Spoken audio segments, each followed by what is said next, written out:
Welcome, everyone. We are here with Aesthetic Impacts Target Discussion May 27th, 2015, and we have several people with us and I think 5 or 6 sessions to review, and we'll be discussing CRV and remote viewing, and hopefully Lynn Buchanan will be joining us, former member of Military Intelligence Unit Stargate, and they use controlled remote viewing in operations.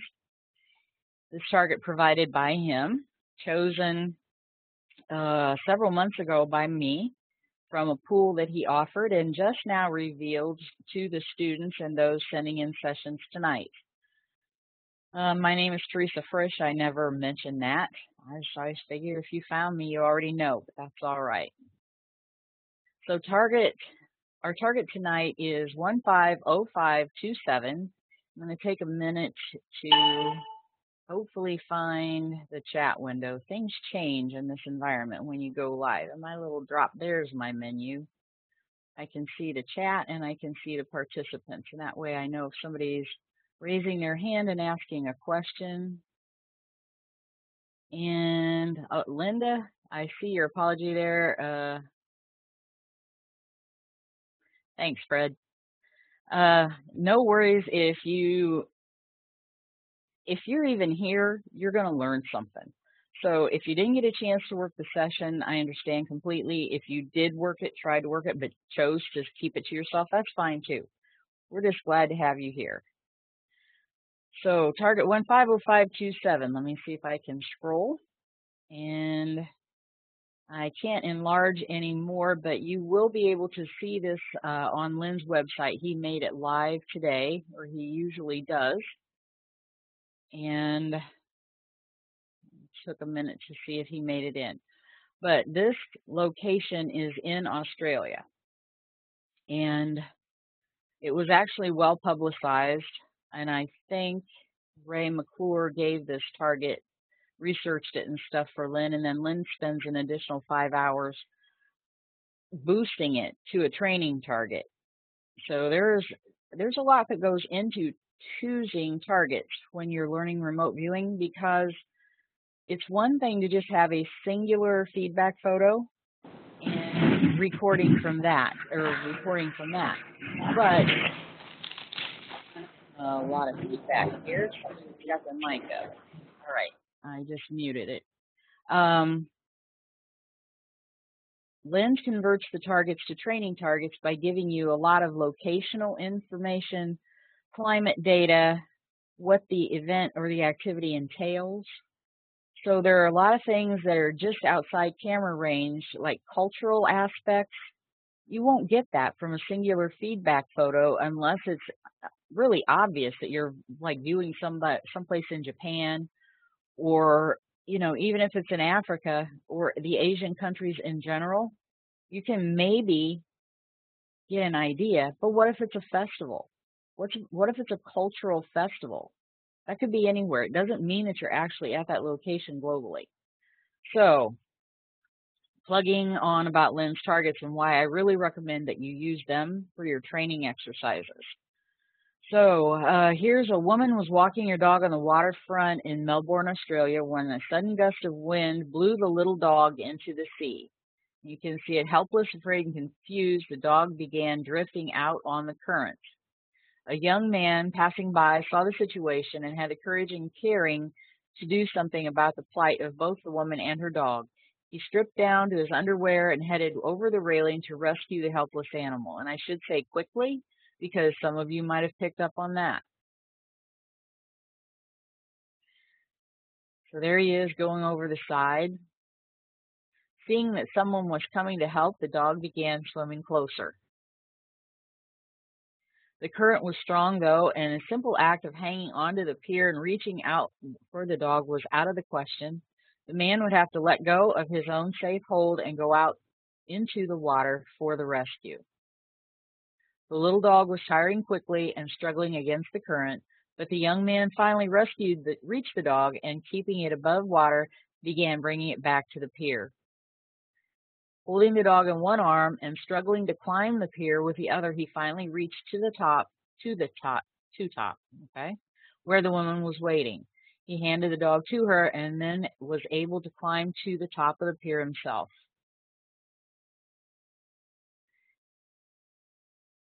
There, he got a hero's welcome from the woman and cheers from the others who had been watching the event unfold.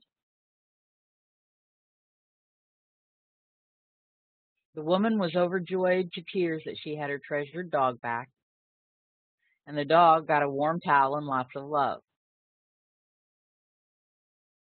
The two have lived safely and much more carefully ever since. And here's your feedback map. My little ellipsis is disappearing behind my recording button.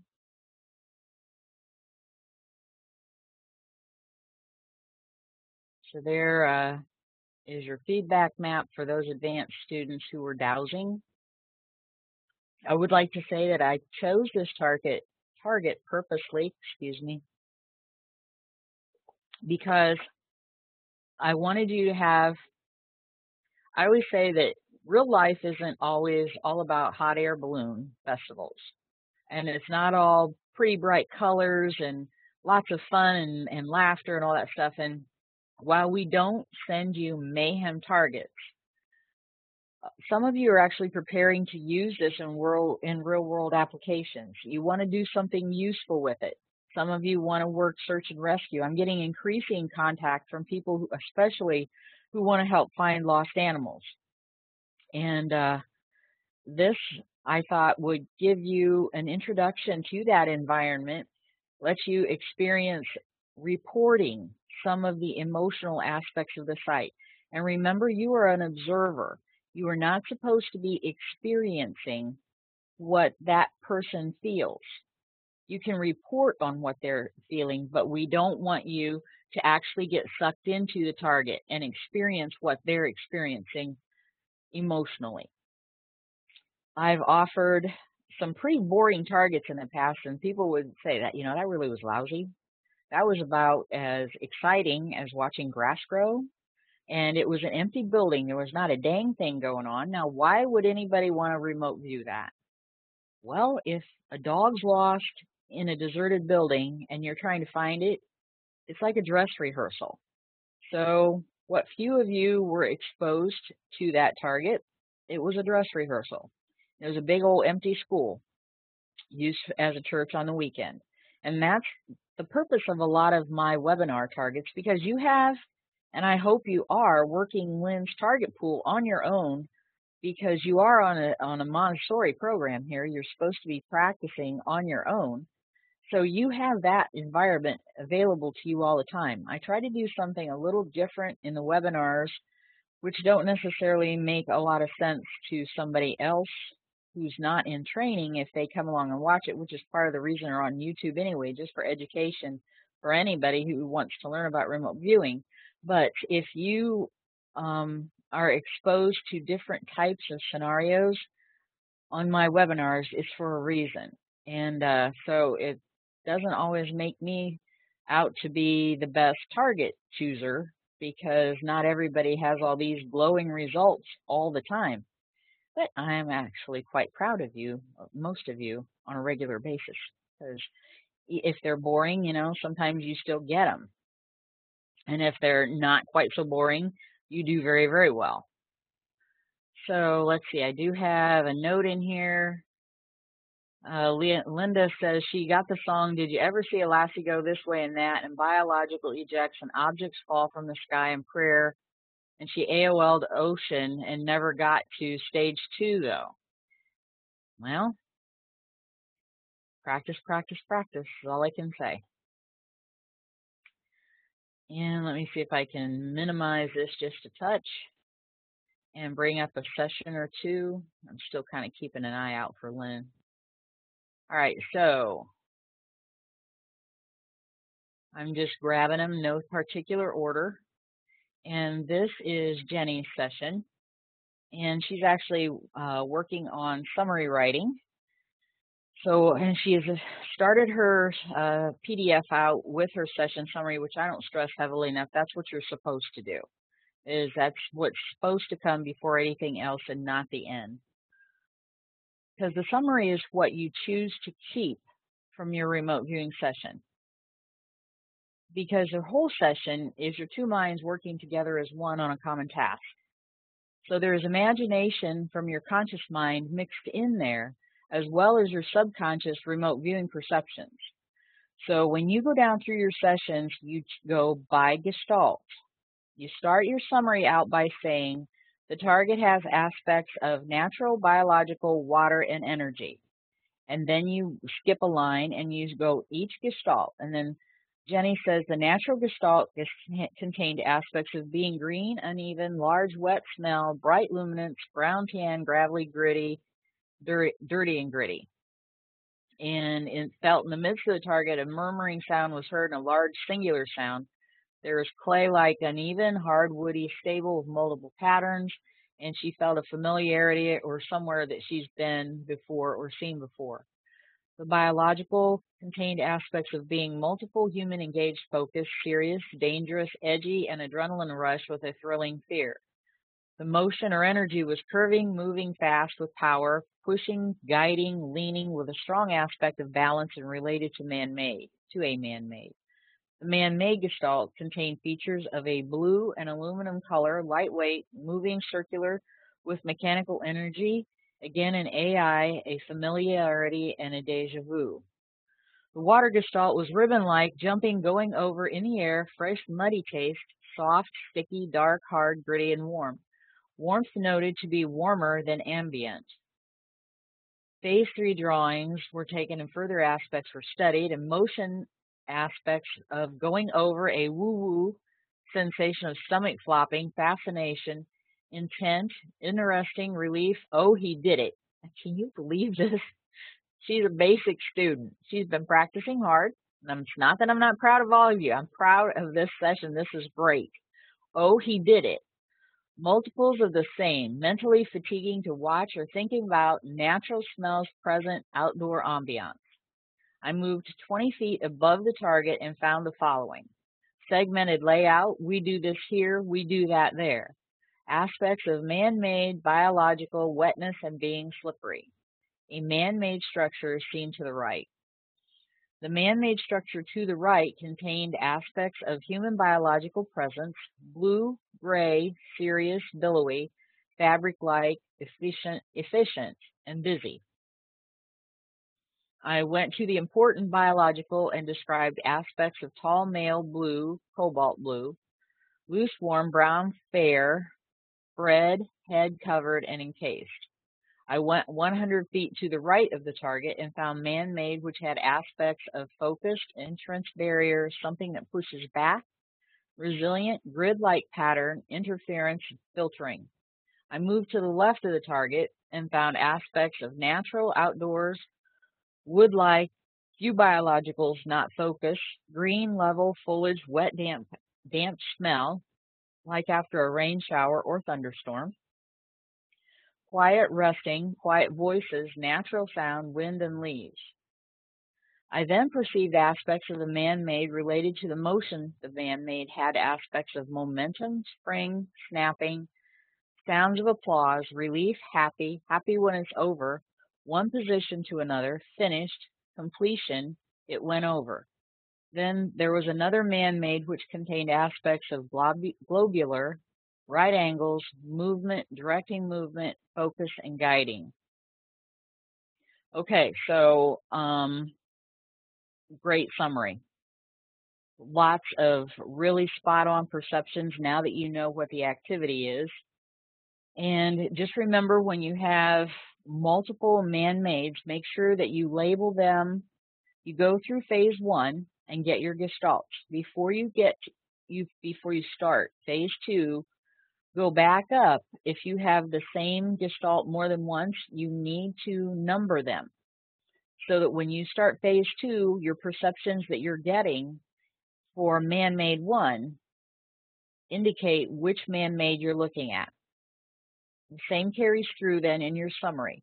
If you are describing more than one man-made gestalt that you got in session, you break it down to a number. Man-made number 1 I got, man-made number 2 I got. And that way anybody can follow you. And it's also, you're not going to always work with a project manager who's CRV trained or oriented.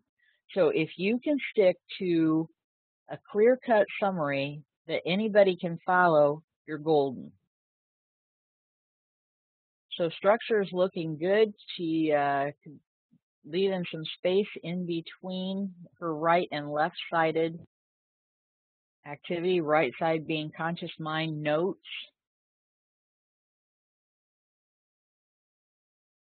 All right, I'm scrolling here, obviously. And I haven't said, lined paper, some trainers, I went to a thing down at the Rhine with Joe McMonigal, and lined paper was fine with that group. We don't usually advocate it, but I don't usually get too sticky about it. One thing is lens targets do not have anything on both sides of the paper. Some people like to use, they like to save trees. I don't blame them at all. However, if there's anything on the back side of that paper, you could report on that as well as what's on the front side. You really can get both things. Some of you know that already. And you know who you are. Okay, so very good. Moved into phase 3. I saw you had an AI up there. And good, you've numbered. I'm looking, I found a 1. Not really finding a 2 or a 3. It's because you didn't do a 2 or a 3. You gave yourself a move command after 1. Okay.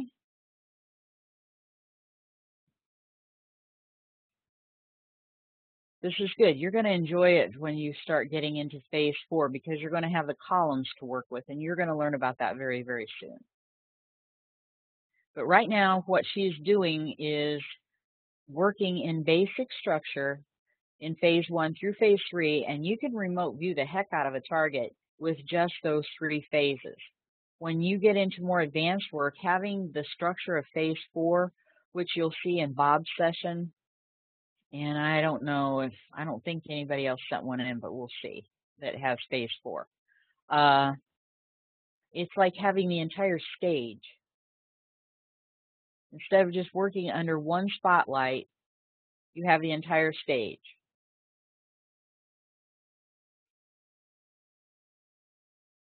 Very good. Okay, end session.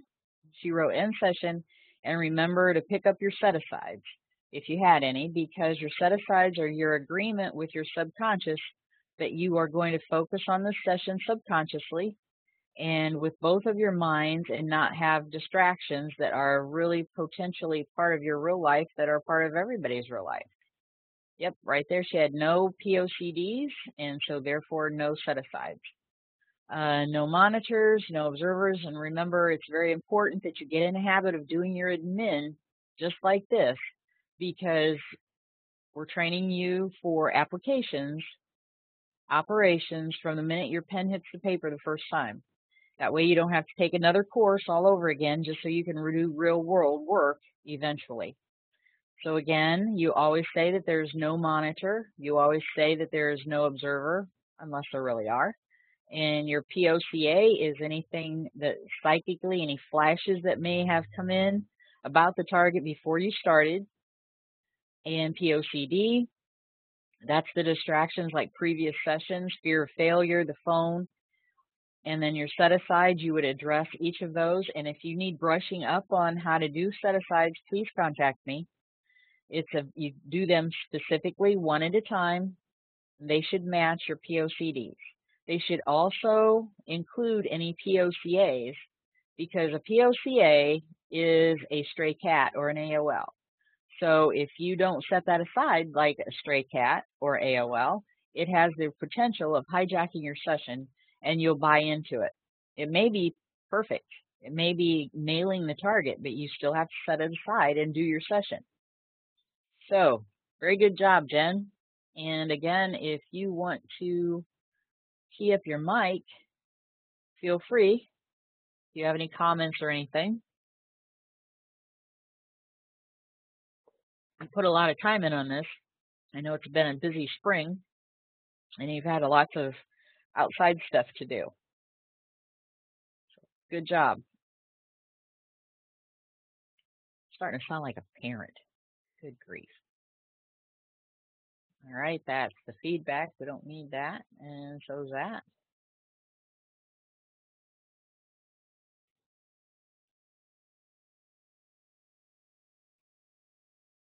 All right, we're going to look at Stuart's target. He is a freestyle remote viewer. He has a lot of esoteric background, so he's not going to have structure the way you're used to seeing it. And okay, Jenny, your mic is turned on.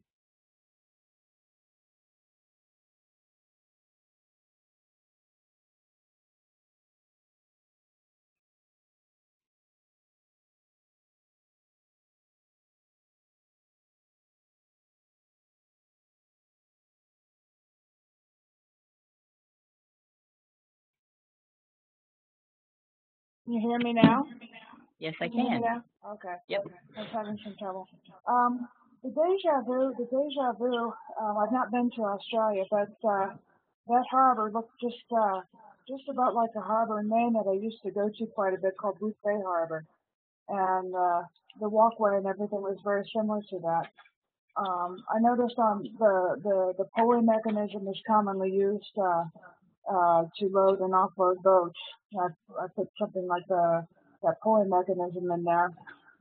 And the thing on the drawing with the two like hill-like things with the circular, it looks sort of like a beetle with wheels. Mm-hmm. That looks like the pontoons. It's probably what underneath all the piers, they usually put these pontoon things, these floats underneath there that allow the pier to rise and fall with the tide.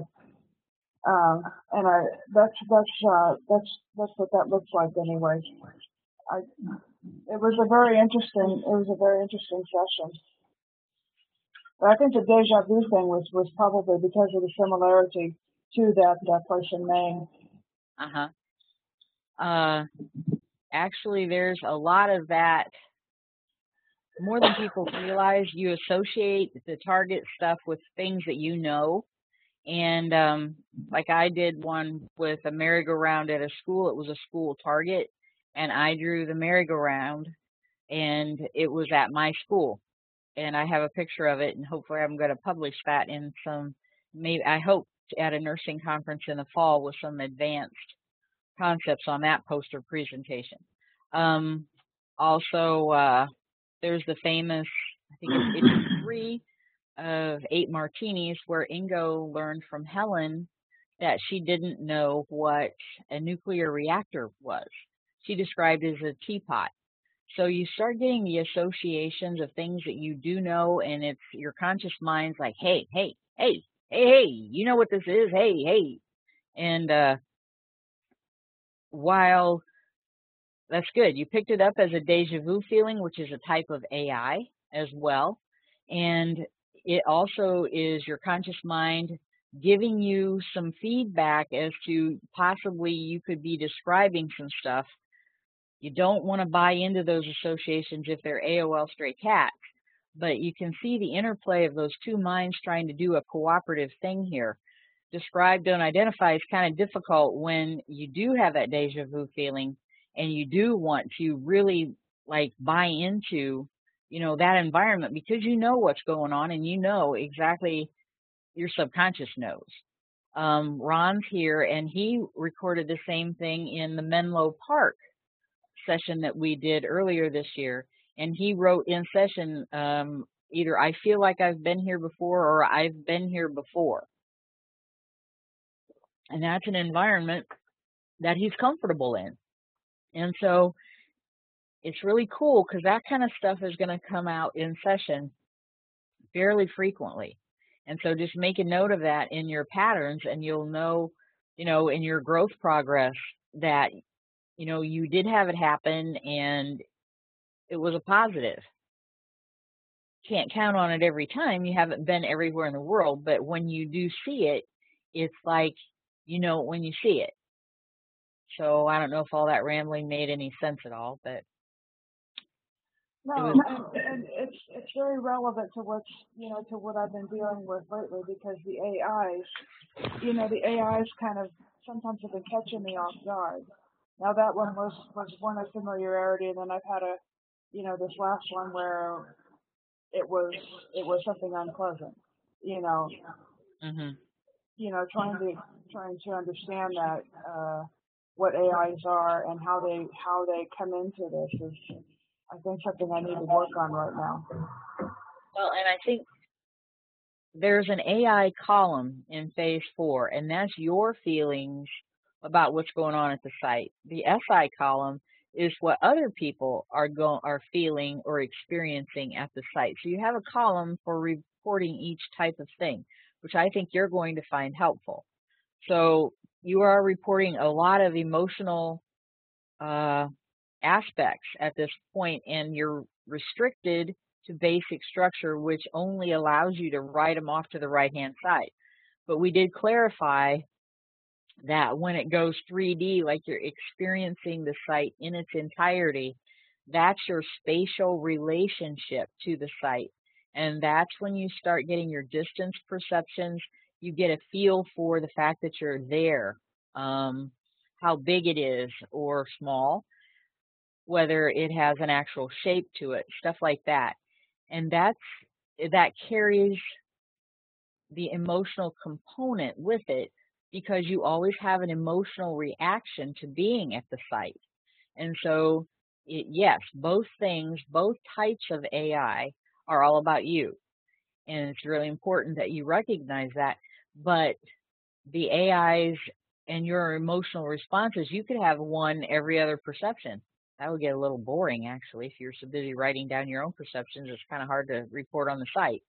But there are two types of AIs, all about you, but the one that happens right before phase 3 is when all of a sudden, instead of just shining your flashlight around and kind of peeking here and there, all of a sudden you're experiencing the site in its entirety. So it's like it's blown up into a hologram or 3D, more or less. And for some people, that's crystal clear. Some people actually see, really see. Some people like me, not so much. I don't see, but I write a lot. So that's how I describe, but it's not like I actually see anything. All right. Janine thanks you and says, really great session. And any other questions, Jen? Or comments? No, I think that's good. I think that's good. All right. Thank you. You're welcome. All right, this is Stuart's session and May webinar remote viewing practice exercise. And Rosanna, I think somebody sent me something in an email, a bunch of perceptions, and I thought I saved that to a document. I will see if we can't locate that. All right, so tasking was written down here. So he wrote, nope, that's still all Lynn stuff. Okay, here we go. This is the structure that Stuart uses. And so he has notes of taking in general election results. Normally, I don't look at tasking until after S3. My dowsing tends to be better if I complete a session first. But we are where we are. The tasking in MAP has given me an immediate, strong, and powerful AOL. All right, so let's take a moment to discuss front loading. Front loading is a form of pollution. You do not have to take front loading. I've been posting it with the online everythings and the forum everythings just because a little bit of my focus this year has been what training is about. So training teaches you different levels of different things. And so that's why I've been exposing the public to it. Unfortunately, you who are working the target, if you don't like front loading, never like to take it, unfortunately, I'm throwing you in off the deep end holding a very large object because I've exposed you to the tasking, which is the front loading, and it gives you what you should be focusing on for learning purposes in your session. Front loading doesn't have to be taken. You can get site contact, but then if you want to take a look at it during the middle of your session, you can, just to see if you're addressing the tasking instead of just wandering around smelling the peonies, and because there's a point to this session. And then at the end, if you want to make sure that you addressed it somewhere in your session before you close, you can take it at the end, and it's called backloading. So it's all the same thing. However, it is a form of pollution. It's neutrally worded. You do not have any real information about that target at all whatsoever. There are 5 bazillion, million, gazillion, whatevers, man-mades in the world. So if we tell you to describe the man-made, you are only going to subconsciously focus on the man-made at that target. You are not going to know anything about what kind of a man-made it is. However, if we were to tell you it was a boat, you would have your subconscious, just like keying into a search engine, it would go through every leaf. My famous example, there's a kid by the Nile. He took a twig and stuck it through a leaf, and that became a boat. So there you go. And you also have the Lusitania, the Titanic, all the boats that were ever created in the whole world to filter through. So that's why we never say a noun. We just use the generic neutral term man-made, and that's a gestalt. So it's an idea, a relatedness, or an I-ness. So that way you are not thoroughly polluted insofar as you are not given information about the target, but you are told where to focus your work. So it cuts down on viewer fatigue, cuts down on session time. So a brief overview of front loading for those who, I'm sorry, some of you are needing to take a nap at this point. So he has a strong and immediate and powerful AOL of the damage done by floods and also bizarre fires produced by El Nino in northern Australia. Yet I also have a pull toward southernmost Tasmanian end of Australia. Between feeling the water and choking from the smoke, bizarre, I know, I need to set all of this aside. I know that will be different, so I am approaching this session with a view to seeing how far I get, if anywhere, before the AOL kicks in.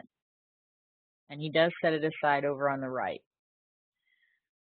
So with this particular format, I think that this is what Dave Morehouse teaches. I'm not 100% on that. But he has one ideogram, and then he goes on to describe it. And I'm going to scroll down to see if he actually has a summary. If not, I will go through and hand read all of those. Hand read? I don't think that's a word. Address each of them in turn. He really has a lot of stuff in this session. I don't like blowing through it. Wow. All right. I'm not seeing a summary per se that I can condense. So and remember, we're looking at the dog rescue. So he's got roaring, rasping, and as we've discussed before, and Janine can attest to this because she is the noun queen, peel the perceptions out of the summary and leave the nouns behind and see if the perceptions match. Because you're going to think you've gotten a really cruddy session, but if you look at each individual perception, if it compares to the gestalt that you were reporting on, that's where your nuggets start to pop out. All right, so we've got, he has jet-like sounds, rasping, strong colors of orange, blue, corn colors, fast-moving, Deliberate structure, flow to motion, powerful feel. There's a distinct temperature difference, hotter, and in the flow, cooler. Something is in the flow, small, bitty, and hard. When I try to taste it, I get singing and heat, but in the flow, it's more fluid with airiness and hardness. Must be AOLing.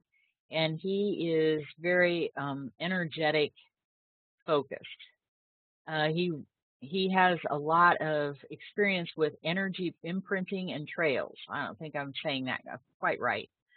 So he has a bit of, and I don't like to use the word difficulty, separating that particular type of psychic viewing and remote viewing and what the two differences are.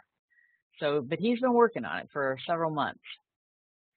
So he got swirling, energetic, fun, difficult to balance, hear a beat, rhythmic, almost melodic, thin, elegant, round, long, whip-like shape, but much larger, lots of colors mixing fast and feeling a little dizzy. Spanish, white animals. The dog was white. How does two connect with one? So he's got subpart, element, yet focal. All right, so looks like he's taking gestalts on every page, or ideograms. But I also felt tubular. Is a person standing in a tube, ringing, light sound, whites, oranges, fiercer, darker intensity of something. Woman, blonde and pigtails. Woman had gray hair. I didn't look about pigtails. We can look. And ideogram is causing problems, so move on. Power.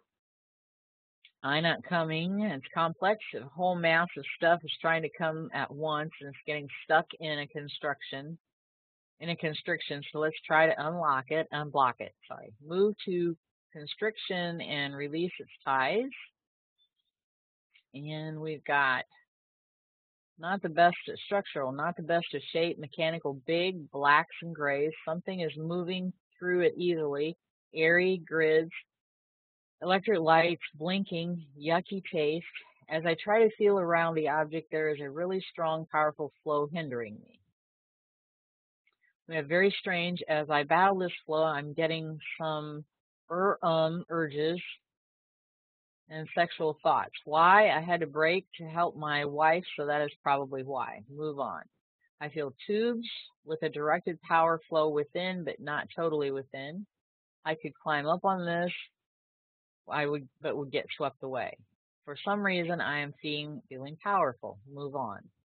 Now that's weird. I feel as if time was just moved on and things are grinding down. So this must mean something to him, which as an analyst, I would be allowed to ask him what hoka, hoka, hoka, hoka in tune to shadowing a practice or something is. So my mind is just focused with Brave Indian Girl song with topless dancers. Why is this happening? Check tasking to see if timelining is involved, as this feels like a block. Well, I hate to say this, the guy's standing on a pier in wet underwear. I won't elaborate on that. Well, there is the tasking of the result of the event, so continuing, probably best at a later stage. Move on. As I am still hearing that song, I can't rely on this, and it looks rather like a 7, so break. Wow. Immediate feeling of power. There's some sort of flow to this power. AOL bridge. Ooh, way to go. It's election day where he is, so that keeps popping into his head. And motion connected to man-made. There's swirling biological that feels tubular, power man-made, and biologicals. So he has sketched it. And there's a square with, looks like directional. I would be asking him about that. I would not want to be leading him or interjecting. I'd ask him if he could label that a little bit and describe that sketch for me. But there's a square with projections from it. So, like maybe if you were under a bridge and looking up, I can't lead him in that. I would have to ask him to explain it for me. Move to a position that I can get the best handle on this. So he has torrent. It's very good. It's really similar to the word current, as in water. And he's getting hula hula girls again. So where is the swirling? Inside the man-made. That's pretty cool when you're rescuing a dog from a rushing water under a bridge. I am flicking between what appears to be very bright light and darkness. I can't draw this. It's moving too fast. Rise up 10 minutes. What do I see? And AOL. 10 minutes. It must be 10 miles. My bad. A piece of working machinery is moving. Okay, go to 2. What do I see? Everything is moving like an unbalanced rocking. Meters. Thank you, ma'am. Transplanted Canadian there, speaking up. He's in the UK. It's all good. Everything is moving like an unbalanced rocking motion. Move 10 meters up. What do I see? Not much. That must be small scale. Move down 5 meters. What do I see? Something is bobbing about. Woody yet shiny. Move down 4 meters. What do I see? This is perfect. He's not even taught in controlled remote viewing. This is exactly what you do. 4 meters. Yet seems fixed. Somehow like a log on end bobbing in water. I know a log would not be on end. How does 2 relate to 1? Don't know where to go with this, so move on. This is good. He's asking himself questions in session. He's cueing himself. He's giving himself move commands. He's curious. He's moving about the location, about the site. How does 3 relate to 1 and 2? Then he's got, but also something here. Draw 4. How does 4 relate to 1 through 3? Interesting, I got a year wrong, but on last 3 pages.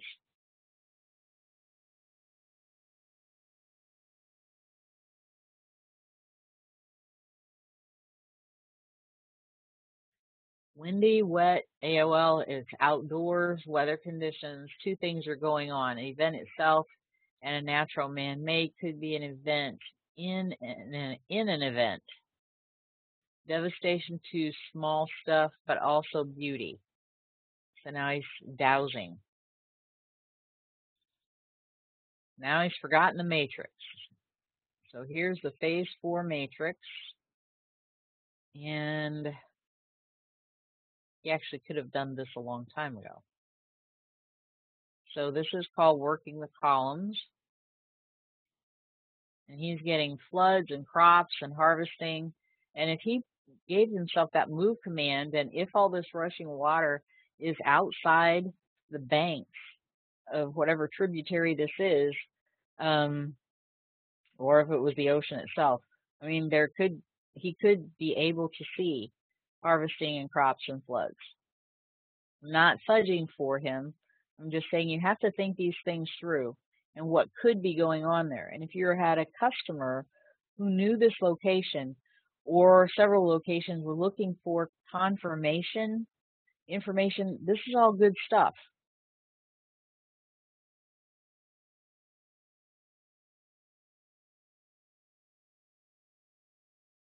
All right, so calm as a baby, later doesn't make sense. Sleeping, looks like sweetly or sweater or something. But what column is? He is in EI. All right, so that's somebody at the site, calm as a baby. So somebody at the site is calm as a baby, and to him that doesn't make sense.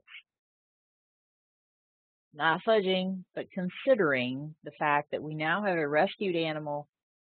Animal is happy, owner is happy, they love each other very much, everybody's safe. So a lot of mayhem going on, but some there is very calm now. Is there an event within an event? Big yes. And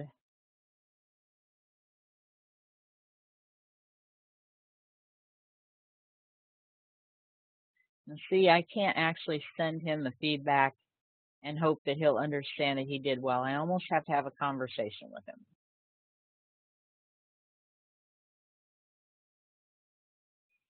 because he thinks he got crap. So he's even reading in here, connected me to Darwin and then Melbourne, Australia.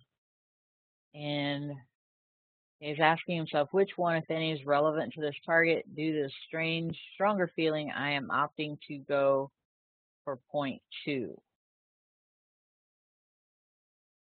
So in his dowsing, he's saying that point 2 was more relevant. And that's down by Melbourne. Oh, and here's a summary. Teresa, if you would have just kept scrolling. All right. Outdoors, horizontals and round shapes for prominent, beautiful equipment or large structures. Hazy land, muddy, gloopy in places, dry. Very windy, bright, dark aspects, powerful. Second, powerful horizontal flow, hot, dry, and humid. Describe the event. Devastating, vibrational, makes me feel dizzy, revolving, flowing, dampness, wet, and aspect. Horror, yet beauty. Lots of small objects swirling around, violent, but not bad, rough. But also a thankful, even fun aspect. I think that there's an event within an event, the natural weather conditions which override something else which is man-made, structural, and working. There's a big object that is black with grays. It is structural and mechanical and not in the best shape. Something is moving through it easily. It has 2 grid-like structures. Lights are blinking. There is very powerful flowing force going through this object. Grid-like, I hope the rebar is not showing. It's in real disrepair. Tubes are connected. I could climb up this, but would get swept away. I'm getting an immense sense of power. Lightness and darkness moves fast. Grids are connected to this. There's also swirling motion that is energetic and fun, but it's difficult to maintain balance. It is inside a man-made object. There's a rhythmic beat sound. There's a round, long shape that is thin and elegant, a whip-type shape. Lots of colors are mixing fast. White animals may be present nearby. This is a relatively small and bobbing away. There's also a person-like object within a circle tube, ringing sound with whites and oranges being prominent, though there is also a darker, fiercer intensity of something. There is a roaring, rasping sound with a tingling noise connected to fast motion. The motion is deliberate, structural, flowing, and has a powerful feel. Orange is strong, then blues and corn colors. Distinct temperature difference, it's hotter above the flow and cooler within the flow. Something is in the flow which is small, bitty, and hard. There is a lot of it. Relative positions, the grid-like structures at one side in session, and 3 is above 2, is in front of 1 on the sides of the grids. That's good reporting. Somehow 5 seems to be above 2. 6 flows through it all. Very calm, tranquil beauty, relaxation, yet work to do and clean up. Things are grinding down. They're 2 biologicals. So a little southeast of Melbourne, though Darwin was my initial instinct. So we'll take a peek. Oh, that feedback photo. You can't have more than one thing up here. I agree, Fred. Very well done and awesome report. And I want the feedback. That's Nitro Pro. There we go. I have to get used to Nitro Pro. All right. Oh, grid-like. Look at that railing. Also, we've got, look at the segmented, looks like cement underneath the lady's foot. The pavement. Actually, there are segments of the curbing there too.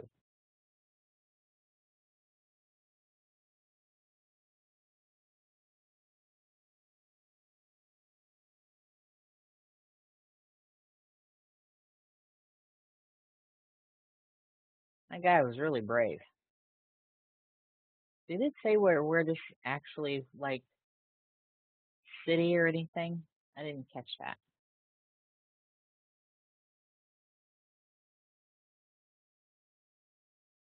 Got an orange dog tag on. She's wearing an orange shirt. I'm not seeing any pigtails.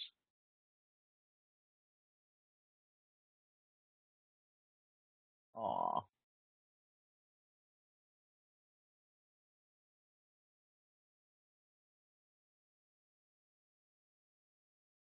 All right, and then just one more time scrolling down to the map. And as I do recall, I didn't want to say, where's the zoom feature on this so we can get it on camera? Melbourne.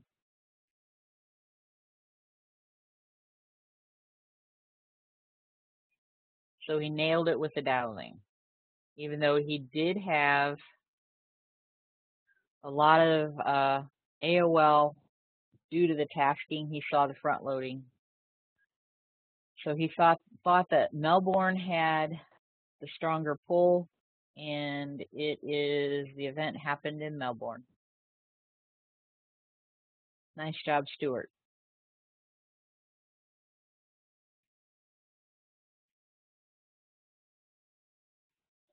All right, let me see. I'm sorry, some of you have not sent in sessions before, and I'm trying really hard to remember. I got one at least email, maybe two, so I'm just checking in Patricia and Rosanna. I think one of you sent in an email, if not both. If you can,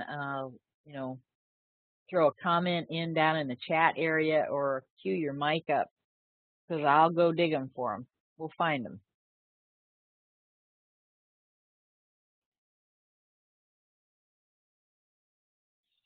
Okay, here's Bob's, and he's an advanced student, so we are going to have 25 pages to look at here. Okay, Patricia, you sent in an email.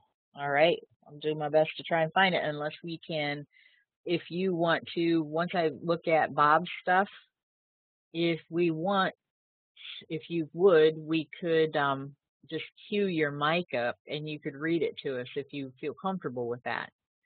If not, I'll go digging around to see if I sent it to myself. Because if you send it to the Teresa L. Frisch email, I just have to go find it and sign out of the practice email. And that just mixes all kinds of my personal stuff in with the session stuff, and so can you find it?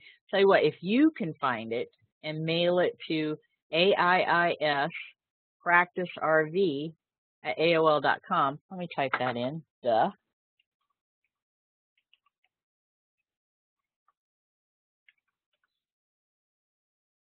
That way it doesn't expose all of my personal stuff to the camera. Although I never have project stuff in this. So projects never make it on camera. However, I do have all kinds of people emailing me with all kinds of questions, and they don't necessarily want to be on camera. So, okay, so Bob did not have any POCAs. In his admin, he wrote that it might be an emotional target because Lynn put that up. So he set that aside, so he did not worry about that in session. So he went ahead and took the full tasking or full front loading for an advanced student, which is the target is an event, describe the event, also describe the location, the weather conditions, and the outcome of the event. Also find the location on the dowsing map. So one of my focuses last year was topology, meaning what happens at a location in the world is very significant. Like, you don't usually find celery growing naturally in the Baja Desert, for example. What grows and survives and happens at a location will carry through to the culture of the people there, what they eat, what they experience, how they shape their world. So a lot of the things that you pick up in session, if you address those particulars, it will help sort out a lot of locational information.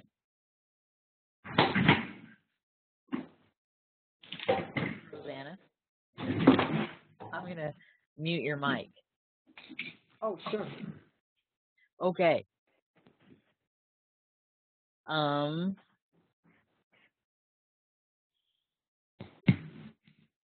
Darn, keeps popping out. I probably have too many people who are allowed to have mics or something.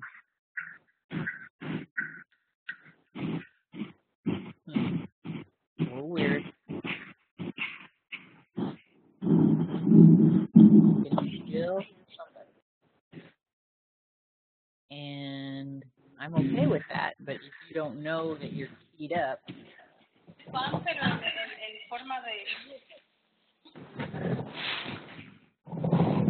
Can all of you check your mics?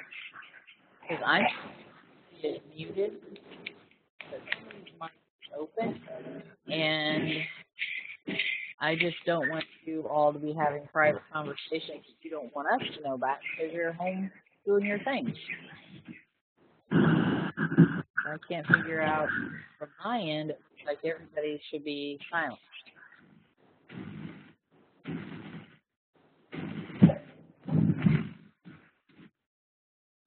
Am I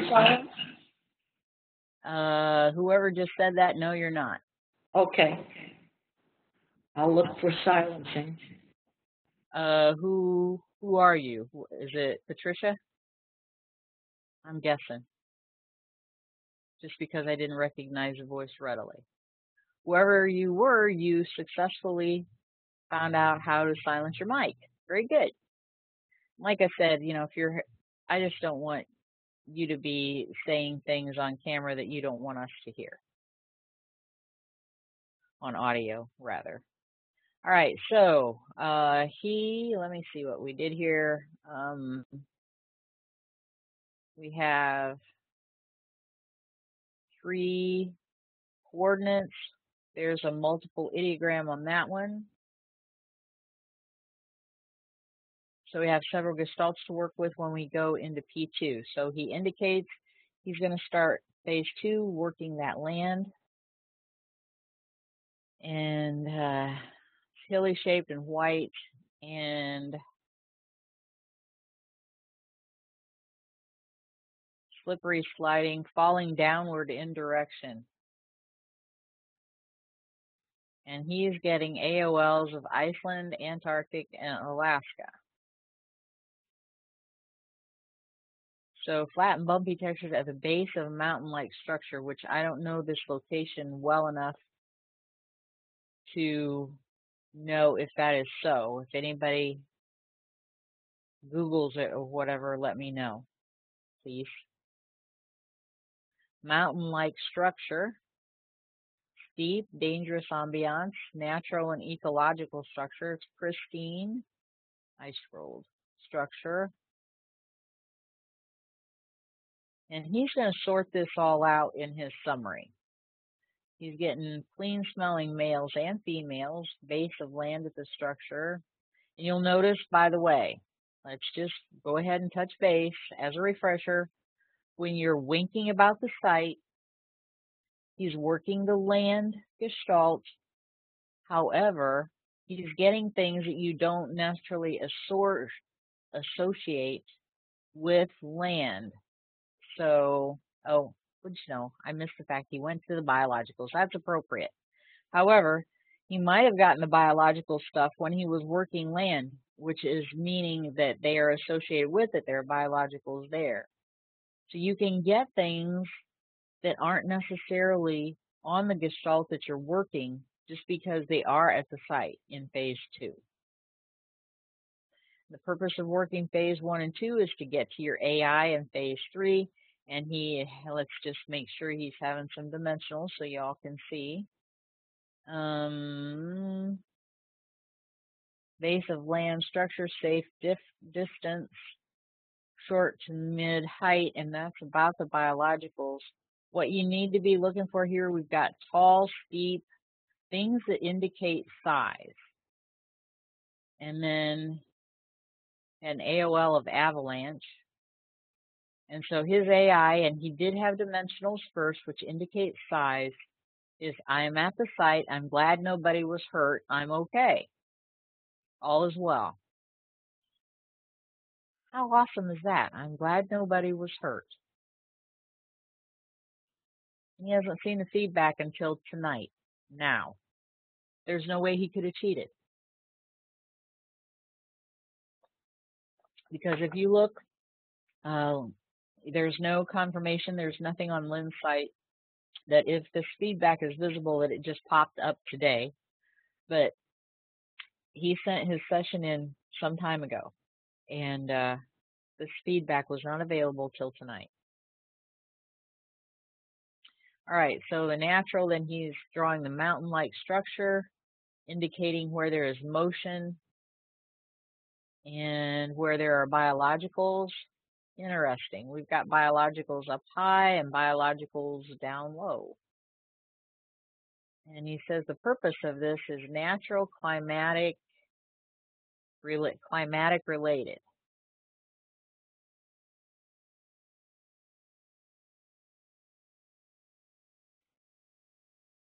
Awestruck, and he gets so much. We have 25 pages of his stuff, so he will nail it for us in the summary. So let me see.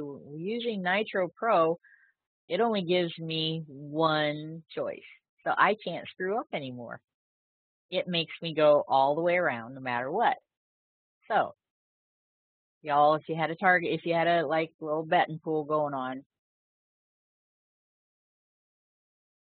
you're gonna have to like figure out something else to do it on, because it won't be on me anymore.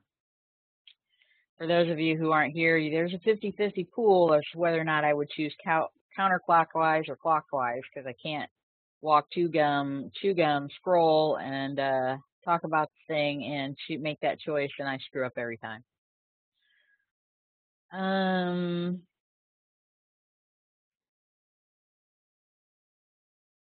Lots of high-rise buildings, and the land is a little hilly as you go inland. Jenny just researched that for us. Thanks. All right, so here are the columns in phase 4, and there's perceptions, and then dimensionals or sensories, dimensionals, AI, which is what you are experiencing and feeling, and SI, which is what somebody at the site is feeling. Things or tangibles, nouns would go here. Conceptuals, which are purposes, would go here. Stray cats, meaning AOLs, or CS, meaning, and this is a real gut feel with this. It's an AOL. So is it an AOL stray cat or AOL? No, it's really there. So then it's cat at the site. That's a CS. So, and this is all your playground, and you get to make the decisions and move through it. After you have a firm grip on how to do stages 1, 2, and 3, then you get to play with stage 4. All right, so, oh my gosh, platypus. I do believe those are native to Australia. Am I wrong about that? Somebody please feel free to correct me. If I start pulling up too many search engines with this, WebEx kind of gets mad at me from time to time. He likes it, whatever he's doing. He says there are mammal-like things there.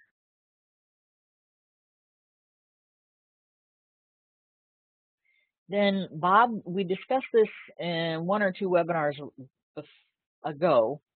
And I know that I have not put like the last 3 up on YouTube yet, and I have been having some problems with adware popping up, and it's not been virus ugliness like that, but I can't get from point A to point B when I try and do anything online. So I have not been playing with YouTube because I thought it might affect the recordings if I had other stuff going on. So maybe I can get back in the game with that. But Bob puts a little extra wording in his session. If he were working operations and sending this to somebody else, they're not going to get his whole session anyway. They should just be getting his summary. So technically, you don't have to write out move to the whatever absolutely every time.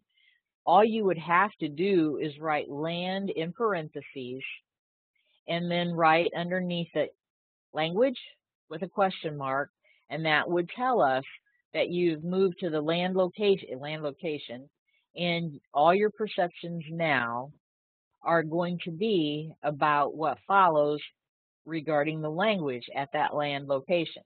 But he's written it all out. I don't really have a problem with that, and I'm not slapping him on the wrist with wet noodles.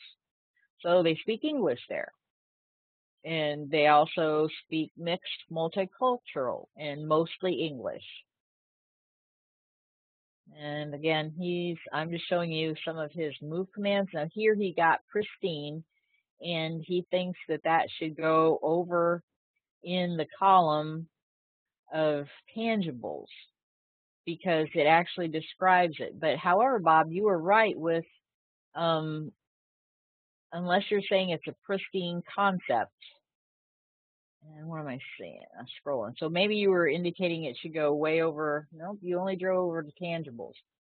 So pristine describes something. It's not a tangible per se. You don't reach out and touch it for the most part. So, but I'm showing you if he wants to correct something in session, that's what this arrow is for. It's like, oops, stuff's coming in really fast. I wrote it in this column, but it really should be in this column. So that's what the arrow is for.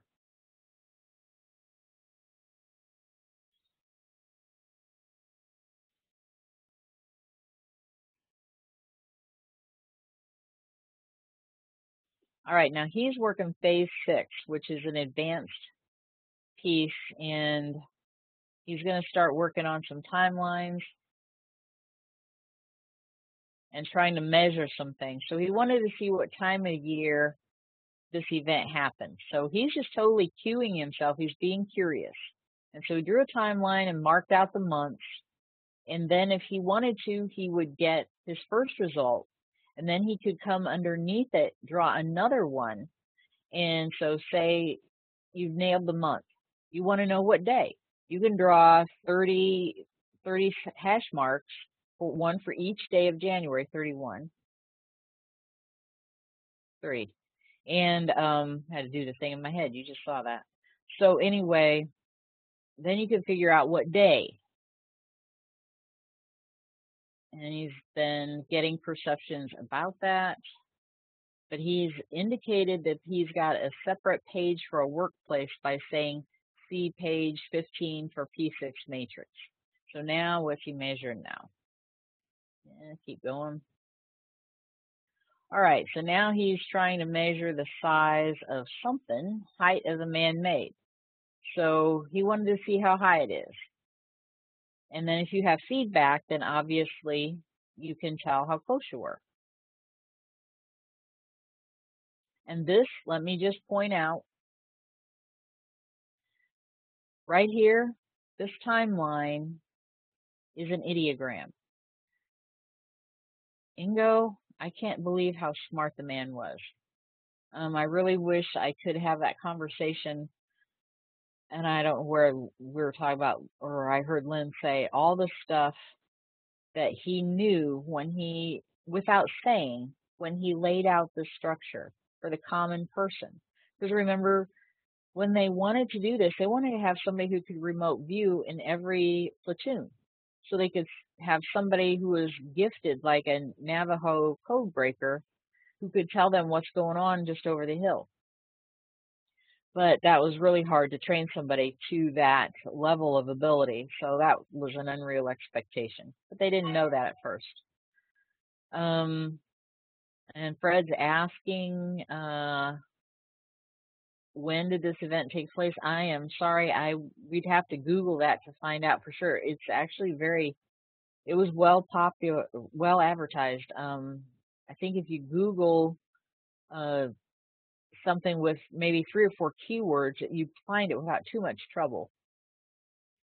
But I can't right now. I'm kind of handicapped with running this thing and scrolling it.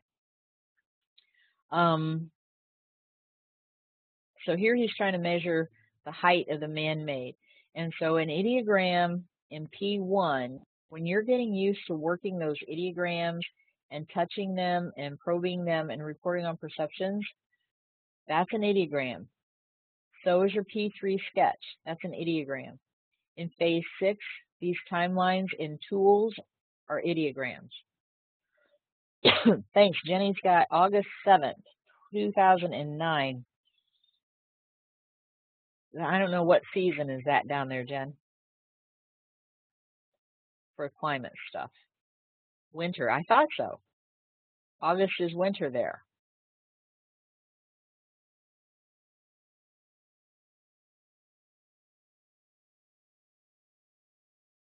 Okay, so basic folks, that's the phase 4 matrix, is what you're training toward being able to use.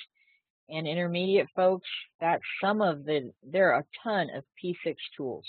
And here he's doing some tapping, which you can do this in phase 3 as well. You just don't have all the format and the reporting mechanisms that as you go through training you pick up. All right, so believe it or not, we have scrolled down through to his summary. The target is an event, describe the event. Also describe the location. So he's including his front loading, which is what you should do in your summary. And here is how you take a break. We have some newcomers here, total newcomers who have never studied with me, and then a couple people who are just coming in with session review. So this is how you take a break. He wrote it off on the right and the time, and he rested, and then he wrote resume and the time, came back. You can work a session however long you want, days, weeks, months. You're working to the point of confidence in yourself so that you know that you are proficient, you know that you do good work, because when you're in operation, it may be a very, very long time until you get feedback. You may not get feedback, and you may have to turn a session in, and then it may be 2 or 3 weeks till the project manager discusses it with the customer, and if the customer wants to retask you, then you will go back in and you get more stuff. But that's why you're learning to take breaks. In the very beginning, I would not recommend working the same session for a whole week, because it's like trying to learn to get up on water skis. You do it, for those of us who have attempted, and some more successfully than others, you do it repeatedly until you learn to get up. So if you take the same time of being drugged through the water behind the boat, you're not going to learn much, except that that's not a whole lot of fun, and you're taking on a lot of water, and your shoulders and your arms are killing you, unless you've learned to body surf. However, several short sessions, like one every other day, is going to teach you sight contact, sight orientation, and moving into structure, and how to just get stuff down on paper. So that's why I recommend, as beginner basics, maybe 3 sessions a week, every other day.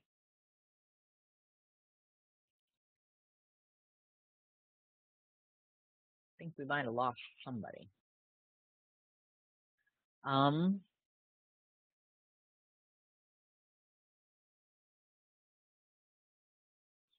right, so the target, his summary. Target has aspects of land, structure 1, natural, motion, water, biologicals 2, structures 2, structures 3, and biologicals 3. So he's going to address each of those separately when he writes his summary. The land is hilly shaped and covered with a white coloring. Luminance of the coating is blinding. The land underneath the white coloring is soft textured at the ground level. There is a sliding and watery sound present there. Icy texture on the land surface. It's very cold and icy in temp. There is a natural concept with an ecological meaning present at the land. There is a structure number 2, which is mountain-like in its tangible structure present, with smaller glacier-like structures pointed in shape and texture on it too. The surface of structure 2 is very slippery in areas. At its base, at ground level, the land is flat and bumpy textured. The land away from structure 2 is inhabited with biologicals, amphibian-like, land-like, aquatic-like in composition, as well as human in composition. The land there is wet textures and is hard to soft in density during a period of thawing. The area of the land is wide and open in size and somewhat remote in relation to all else around it. Weather conditions and Bob, when you write your summaries officially, always address like everything separately. Like land would be the land aspect is, and then the structure number 2 has aspects of. That's what I'm trying to say. The land has aspects of. Then you double space. Structure number 2 has aspects of. All right, weather conditions present there. This would fall under other things I found at the site. So way after all your gestalts, you say, weather conditions present there at the time of the event are sunny, cold, slightly breezy to windy at times, windier in the darkly lit, luminous, freshly pristine, airy-wise. It's blinding, shiny and bright and luminous when sunny there. There are drifting, snowy conditions present there, volumes of moisture present, extreme temp, fluctuation of -0 Fahrenheit to 45 degrees Fahrenheit, and higher related with it throughout the year's time. A collection of icy snow-like water pools at the base of the mountain-like structure with varying degrees of density on the land at level ground. Geography there is clean, rugged, natural in concept with a mountain-like terrain present. When you go up through your session and start ticking off the stuff that goes with the land, this would go with your land gestalt. The land location has aspects of rocky in terrain in some areas, lush and vegetated in the warmer climate, ocean breezes, and Arctic climate in its colder shift. Many frozen structures present in the polar shift. They are ice cap-like in structure with a key concept of polar. There is wildlife present there. Think of buying into that Antarctic thing just because it's winter there, which thank you, Jen.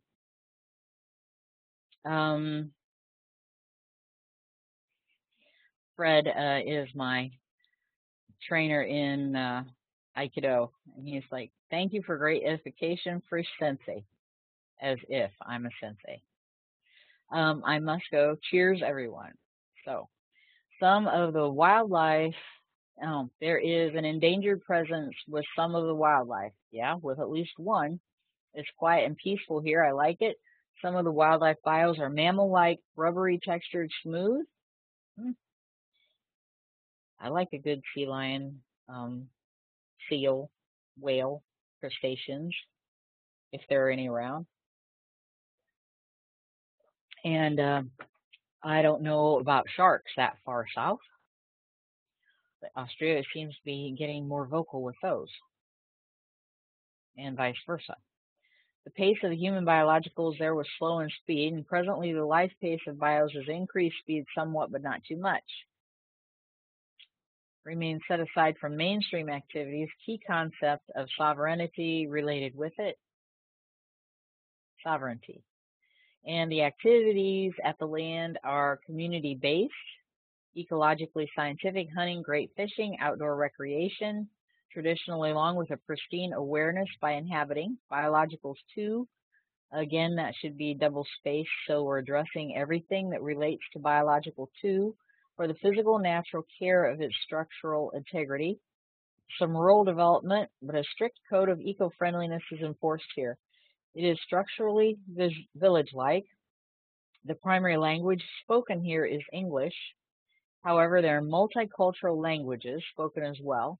Distinguishing features are its atmosphere, which is thin at higher elevations in physical summit-like areas, pristinely clean at the lower elevations. It's fresh, airy, and cold here during the cold shift. So when you have to think, though, in gestalts, in concepts, when he says distinguishing features of atmosphere thin at higher elevations, the bridge, unless he's moved himself into the stratosphere or whatever, you also have to consider the fact that they're standing on a bridge. And so these things not feeding into it one way or the other, but you have to remember what your idea of an atmosphere is doesn't necessarily cover all aspects of what atmosphere, atmosphere. The human biologicals remain relaxed and grateful in emotion, conceptually and practically smart and intelligent. Structure 1 is mountain-like and natural in composition. It's tall in height and steep. There are dangerous ambience related with it, pristinely structured and slippery textured. There's cascading and scenic ambience associated with it, and the event involves motion here at a high elevation, triggering a domino effect and subsequently dropping of heavy amounts of moisture-like icy watery tangible. Motion involves dense icy tangibles and less dense snowy tangibles located toward and on the summit and higher elevations of structure 1, and at its higher elevations falling and dropping to the land at its ground level. There was crashing, banging, thudding sound when a great amount of snow-like, icy-like tangibles hit the ground below. Reverberation of motion of land following it, subsequently seeping of the cold, watery liquid into the soil of the land and covering much of the land at ground levels in all directions.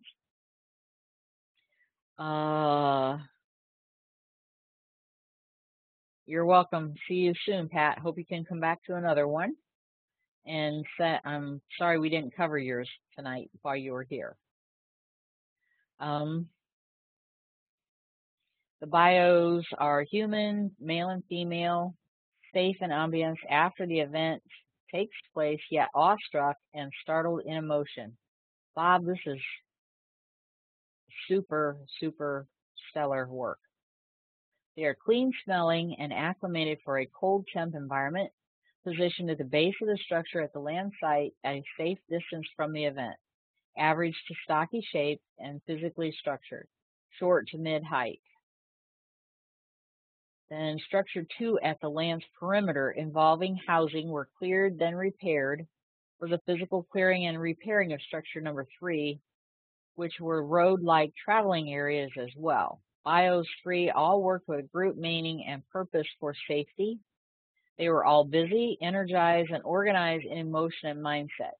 And by the way, when your sketches can reflect absolutely everything what he is saying, like Stuart was saying before, when something is in relationship to something 1 is in relationship to something 2.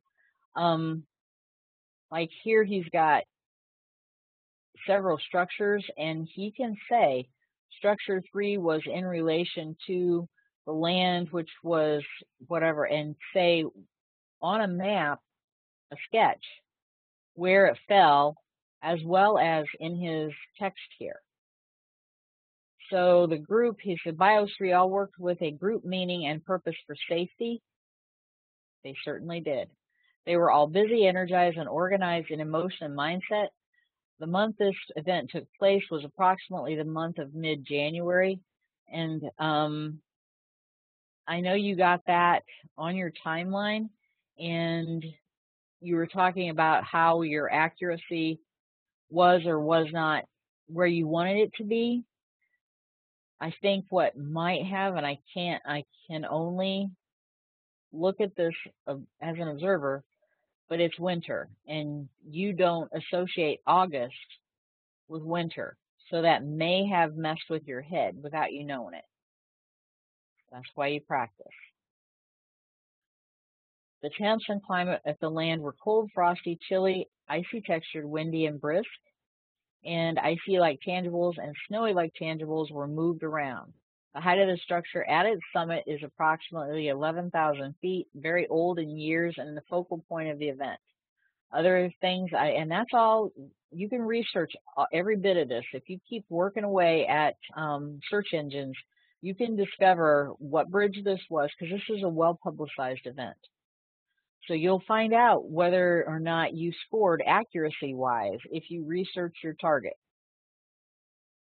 Other things I find at the site are group effort by all biologicals involved for the purpose of clearing and repairing, a feeling of getting life back to their normal after the event, The bio's major work took approximately 1 week's time to complete. Well, that might be a tad off, I think. The event's history is best remembered by biological 2 who were present throughout it. And he listed his AOLs so that he can look at those for kernels of information. Those are not official summary as taught by CRV, but I usually encourage you to do that. So there are kernels of information in there that you might associate with the target, like Jen and I were talking earlier, and they might pop through in your AOLs. So I always have you guys look at them to see if something makes sense to you. I really need to look up platypus.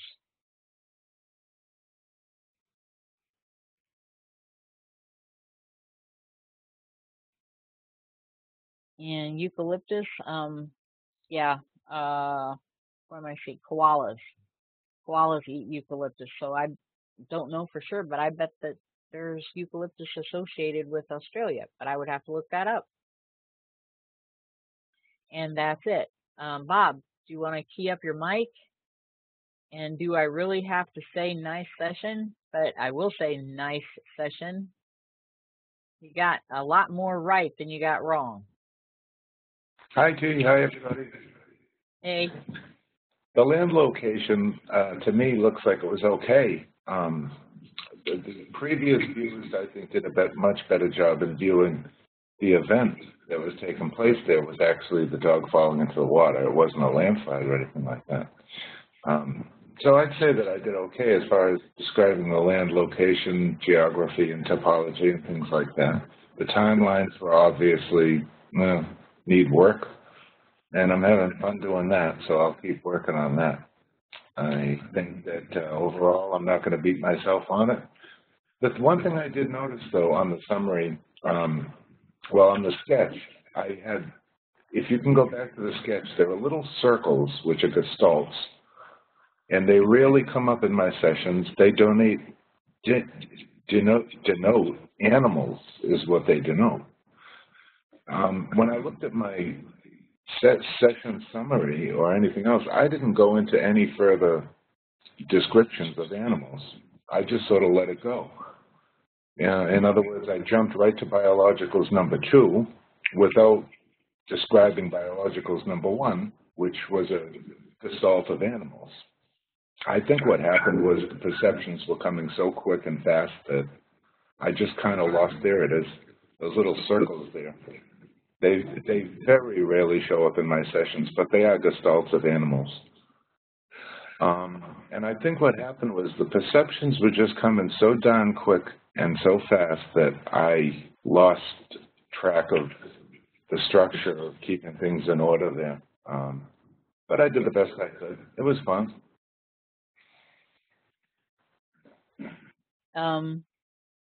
I think that your description of mountain-like structure sort of gave you some problems later on with avalanche and possibly led you down that path a little bit.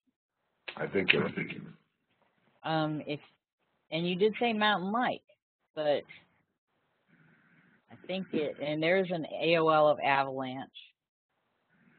And you do have a fair amount of snow in here. But if you look at those perceptions, even the water, what defines cascading or moving swiftly?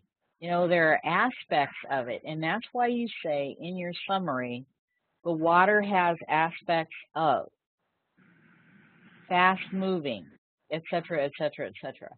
If you say aspects of, it swings into the gestalt of, which is a concept of things and how they function or are in the world. And Jen's got the beach is a white sand beach that is next to that pier. She's doing a lot of homework over here for me. Thank you.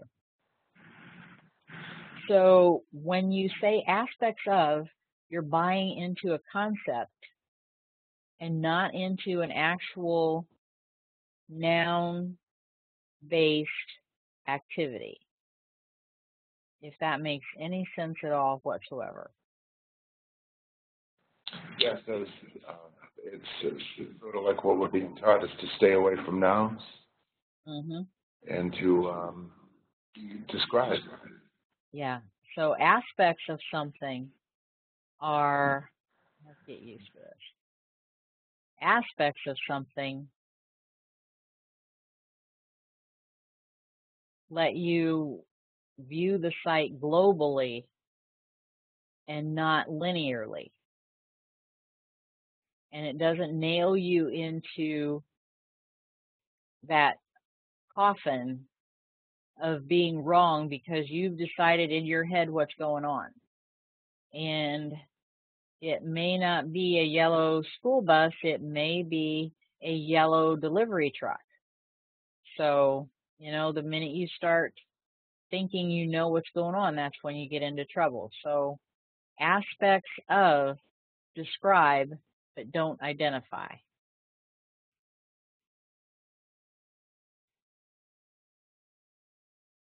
And he doesn't really have a lot of locational information here, like if this is in a park or something. So a lot of your research about your results, it would be helpful to research that because, yeah, we can see the beach. And because this looks like is it a pier, actually, did he say? Waterfront, just waterfront. Blowboat pier. Okay. What's a blowboat? A sailboat. Okay. Remember, you're talking to a Hoosier here. I'm like, what's a blowboat? Jen speaks Hoosier as well. So, all right. So that is all I have, unless any of you want to ask questions, or if you sent sessions in that I've missed, please feel free to key up your mic and smack me upside the head, and we'll start looking. Won't be the first time.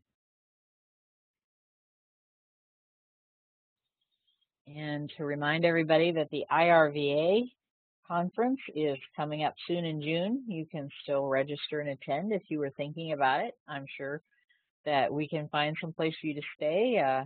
There were 2 hotels to pick from. And a good time was had by all. Most all the conferences ahead of that. And we have some really good speakers this year. And Janine is right. Some very good sessions. Teresa? Yes, Miss I Roseanne. sent in a very brief session. Right.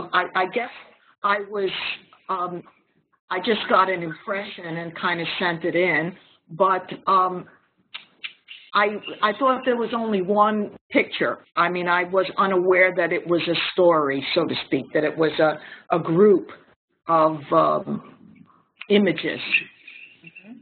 And so it was kind of just an impression that I sent in, and not to worry. No need to look for it. Okay. And that, if you want to think of this as, number one, you're traveling in time, because everything that you see as an image, someone has taken a picture of it. So you're traveling in time and in space to that global location. So think of it as a giant library, if you will, or one giant storybook with a snapshot in time, or a time capsule. So every time we have you do a practice target, it also isn't to learn about the target so much, it's to learn about yourself and how you report things. And as we're coaching you on how to report things so that you become a standardized member of a group or a team so that you can work universally with other viewers. Because if everybody speaks a different language, it's just like Keystone Cops. So if you think about it, you've gone to a snapshot in time of an event, and you're reporting on it in present tense. Because if you're there standing on a sidewalk observing, so to speak, you're an observer of that event. sometimes you're actually participating in it as well, if it becomes that real and you have a perfect site integration experience. But if you report on it, it's always in present tense because that is the subconscious reports in present tense best. So if you think about it, no matter what you're doing, I've got a glass of water here, which I've been, taking a drink of from time to time, but there's all kinds of stuff surrounding me in this room. So in a snapshot in time, there's more going on than me just holding a glass. What am I doing? What am I wearing? What's the temperature like around me? And so it's not a flat feedback picture that you're reporting on. You're learning to view in 3D, kind of, sort of. If I was to say anything about what I did, I guess I was looking for one picture, strangely enough. However, it was like the second and third picture that you showed, one on top of the other. Because I got like a misty condition, everything was gray, and there were a group of people milling around, very much like in the third picture, and feeling hopeless, like the people might have been in the third picture, but everything was gray around them. So, I mean, not for nothing. It was just, it's interesting to me what I saw and what was there. I did not do a complete session. It's been a number of years since I did a complete CRV session in this format. I mean, about 10 years since I studied with David Morehouse and did like that type of a CRV session. So I just threw out my impressions, and it's just kind of interesting for me that it was like the second and the third picture superimposed on one another in a sense. So, I mean, it's excellent.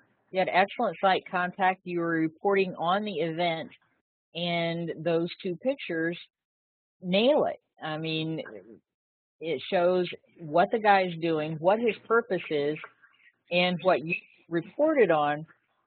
He hasn't started yet, so there is much wailing and gnashing of teeth in that picture that we're looking at, the third picture, because everybody's standing there hopeless watching this poor little dog, and he isn't down there rescuing it yet, so that would be a situation where people who love animals, I suppose there are some who would not feel empathetic at that point, but everybody who was there and clustered around and is gesturing toward the water, and taking pictures even, I'm pretty sure are actively involved emotionally, and that's what you reported on.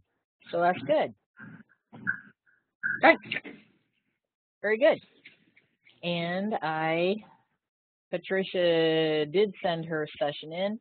Says she's registered for the viewing discussion on Wednesday. Good.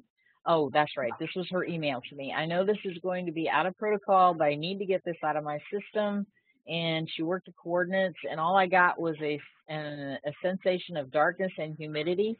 That was all. But on Friday, I woke up having this weird dream, and I was going up the stairs on an apartment building, just a few steps. I was then on what looked to be the first floor of the building, and I knocked on the door. Nobody answered it. She opens it.